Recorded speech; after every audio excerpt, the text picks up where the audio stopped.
Beauté, les Olampangui, Akori, comme on dit en maoré.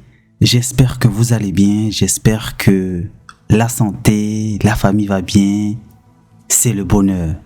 Alors, j'aimerais faire un petit kaboula aujourd'hui sur un talisman que j'ai découvert il y a pas très longtemps.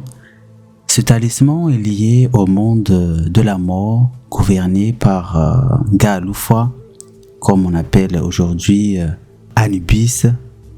Nous allons découvrir ensemble l'histoire de ce talisman que j'ai nommé Madiouloua, un talisman magnifique qui permet de faire des belles choses et nous allons le découvrir ensemble.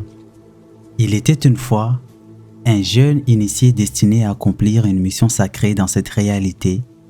Son existence s'écoulait paisiblement, entouré de mystères et d'enseignements ancestraux. Mais un beau jour, alors qu'il se divertissait avec ses amis et côtoyait les sages du village, son destin prit un tournant inattendu. Le village où il habitait était un havre de paix. Le chant des oiseaux résonnait au lever du jour et les animaux de la nature vivaient en parfaite harmonie avec les humains. Les entités invisibles, gardiennes des forces de l'univers, cohabitaient avec les hommes, formant ainsi un royaume où équilibre et sagesse se mêlaient. Mais vint l'heure de l'éveil. L'ordre sacré de Ngaaloufwa, l'ange de la mort, se manifesta. Il était temps pour le jeune maître de reprendre son chemin d'initiation, et pour cela, Anubis envoya un de ses fidèles messagers afin d'entrer en contact avec lui et le ramener sur la voie des anciens. Cette initiation n'était pas qu'une simple transmission de savoir.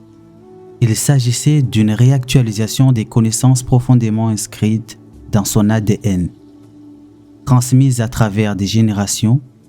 Ainsi, l'envoyé prit la route, chargé de cette mission sacrée, son cœur battait au rythme des mystères qui allaient se réveiller. Ce fut par la voie de l'eau que le jeune maître fut guidé vers le bois sacré. L'eau, l'élément de mémoire et de transition, ouvrit le passage vers les mondes. Chaque goutte qui glissait sur sa peau portait l'empreinte des ancêtres. Le cours d'eau serpentait à travers la forêt, révélant un chemin dissimulé aux yeux des profanes. Au fil de la traversée, des visions surgissaient, des visages oubliés, des murmures portés par les vents, des ombres dansant sur la surface de l'eau. Le jeune maître sentit son esprit se libérer, comme si une barrière invisible venait de se briser en lui. Lorsqu'il atteignit l'orée du bois sacré, il fut accueilli par un silence profond, chargé de présence. Là, l'attendaient ceux qui avaient parcouru cette voie avant lui, des initiés, des maîtres, des esprits veillant sur la tradition ancestrale Congo. Lorsqu'il atteignit la rive du bois sacré, il n'était plus le même. L'envoyé de Anubis se présenta à lui. Vêtu d'une aura imposante, son énergie était dense, imprégnée de l'essence des êtres de l'au-delà. Le jeune maître ressentit un frisson, mais son âme savait que ce moment était écrit depuis des siècles. L'envoyé le parla avec sagesse. « Tu es attendu, jeune maître. L'heure est venue pour toi de reprendre ton chemin. » Le jeune maître hésita. Il savait au fond de lui qu'il appartenait à cet ordre, mais son esprit était encore voilé d'incertitude. Voyant son trouble, l'envoyé baissa sa voix, l'adoucit et lui expliqua les choses avec les mots accessibles à son niveau de conscience actuel. Il devait d'abord être rassuré avant d'accepter son véritable rôle. Après un long échange, le jeune maître finit par comprendre. Il accepta de suivre l'envoyé et de renouer avec les siens, ceux qui avaient gardé vivant l'enseignement ancestral. Dans les profondeurs du bois sacré, le rituel commença. Un feu fut allumé projetant des ombres mouvant sur les troncs massifs. L'air était chargé d'encens et de chants murmurés dans une langue oubliée. Le grand-père du jeune maître, un sage parmi les sages, s'avança. À sa vue, le jeune maître ressentit une vague d'émotion l'envahir. Sa mémoire s'éveillait. Il se rappelait maintenant. Il se rappelait de qui il était, de ce qu'il avait oublié. La transmission pouvait alors commencer. On l'invita à s'asseoir près du feu, au centre du cercle des initiés. C'est là qu'il attendit parler, pour la première fois, du Madiouloua, le talisman sacré. Le Madiouloua, dont le nom pouvait se traduire par crâne chauve aux têtes sans cheveux, était un objet de pouvoir, détenu par les initiés de la tradition Congo et de l'ordre de la mort. Un des maîtres saisit une poule vivante et le plaça devant lui. Il prit ensuite le talisman, le Madiouloua, et le plaça lentement sur le cou de l'animal. L'air semblait vibrer. L'espace lui-même se pliait à cette énergie. Le jeune maître observa cette intensité. « Ce talisman est-il accessible à tous ?» demanda-t-il. Son compagnon lui répondit. « Non, seuls les initiés peuvent le toucher. Il est chargé d'une énergie ancienne, accumulée depuis des millénaires.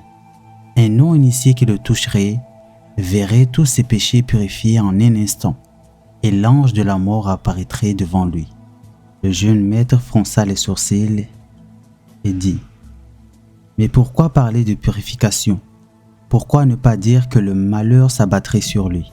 Le maître sourit et répond « Parce que nous sommes réincarnés dans une réalité déchue. Ici, les âmes portent des fardeaux invisibles, contractent des énergies lourdes qui les enchaînent à la matière. Ce talisman ne punit pas, il libère, mais la libération exige un prix. La rencontre avec l'ange de la mort. » Le feu sembla vaciller. Un frisson parcourut les arbres eux-mêmes. Le jeune maître comprit alors. Il n'existait ni punition ni malédiction, seulement la vérité. Et la vérité était un fardeau que peu pouvaient supporter. Il ferma les yeux, prit une profonde inspiration et tendit les mains vers le talisman. Si un non-initié touchait le Madiouloua, Anubis, l'ange de la mort, se manifesterait immédiatement. Et en sa présence, il ne resterait qu'un seul péché. La peur. Pourquoi la peur est considérée comme un péché?